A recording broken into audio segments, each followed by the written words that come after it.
27শে November যেরকম বিশ্বব্রহ্মাণ্ডের সবাই বিয়ে করে ফেলেছিল, তেমনই আজকে আমার সেই ব্রাইডগুলোরই রিসেপশন। মানে আজকে 29 নভেম্বর ছিল আমার দুটো কাজ। ফার্স্টেই আমি একটা বাড়িতে চলে যাই, সেখানে গিয়ে কোনো ভিডিও ক্লিপ কিচ্ছু নিতে পারিনি, কারণ এতটাই টাইম শর্ট ছিল। তাই ছোট্ট করে তোমাদের সাথে তার কিছু ফটো তোমাদের সাথে শেয়ার করলাম। দেখে জানিও প্রথম কাজটা তোমাদের কেমন লাগলো।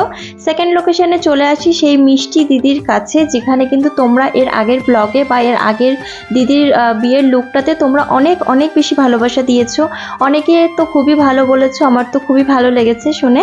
ব্রাইডকে আমার যে টাইম দেওয়া ছিল আমি কিন্তু সেই টাইমের মধ্যেই চলে আসি। তবুও আজকে ওয়েদারটা একটু মেঘলা মেঘলা যেহেতু ছিল, তার জন্য কিন্তু 4:30 আমার যেহেতু ব্রাইডের টাইম দেওয়া ছিল, বাট আজকে ওয়েদারের জন্য কিন্তু 4:30 মানে অনেকটাই বেশ অনেকটা সন্ধ্যা সন্ধ্যা টাইপের হয়ে যাচ্ছিল, যার জন্য কিন্তু ব্রাইডের বাড়ি থেকে বারবার করে আমাকে কল করছিল আরও আগে আসার জন্য। কিন্তু আমার তো ব্রাইডের 4:30 টাইম দেওয়াই ছিল, আমি সেই টাইমের মধ্যেই কিন্তু পৌঁছে গেছি। তবুও আমার মনে হলো যে না, আরেকটু আগে গেলে কিন্তু আরেকটু ভালো হতো। যাই হোক, অনেকটা তাড়াহুড়োর মধ্যে আমাকে মেকআপটা করতে হয়েছিল। তবুও তোমরা কিন্তু লাস্ট অবধি দেখো আর দেখে জানাও তো যে আমার এই মেকআপটা তোমাদের আজকে কেমন লাগবে।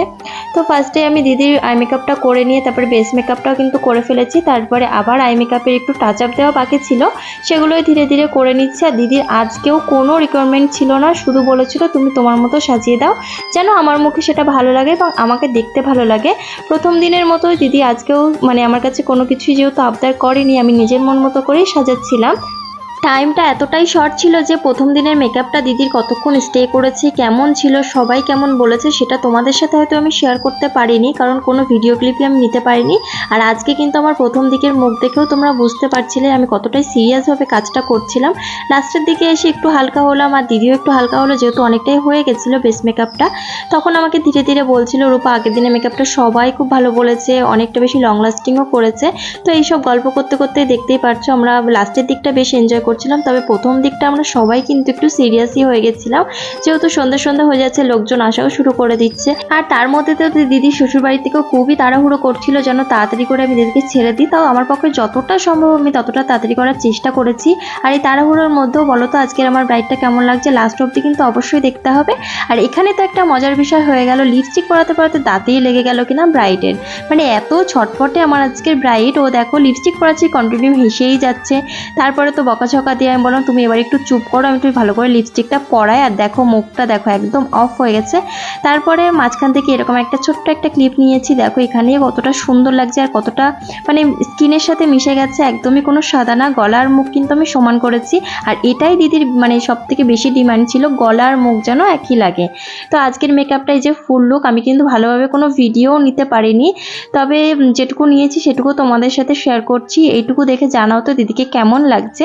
আজকের লুকটা না আগের দিনের লুকটা বেস্ট হয়েছিল, তোমরা কিন্তু অবশ্যই কমেন্টে জানাবে। তারপরে দিদিকে কমপ্লিট করে তার জায়গায় দিয়ে আসার পরে তারপরে এখানে কিন্তু আরও কয়েকটা পার্টি মেকআপ হচ্ছিল, সেখানে আমি পার্টি মেকআপ করে নিচ্ছিলাম।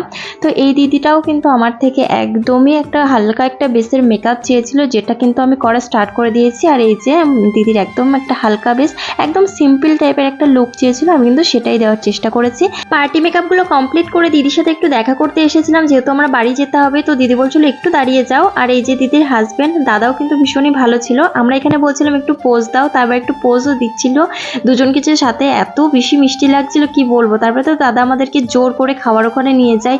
আর এই ব্রাইডের বাড়িতে সাজাতে গিয়ে খেতে যে আমার কি লজ্জা করে তোমাদেরকে আর কি বলবো, কিন্তু ওই যে মুখের উপর না বলতে পারে না, জোর করে নিয়ে গেলে তো খেতেই হবে বলো। তারপরে আমরা খাওয়া দাওয়ার পরে বেরিয়ে যাচ্ছিলাম, তখন কিন্তু কন্যাযাত্রীও ঢুকে গেছিলো।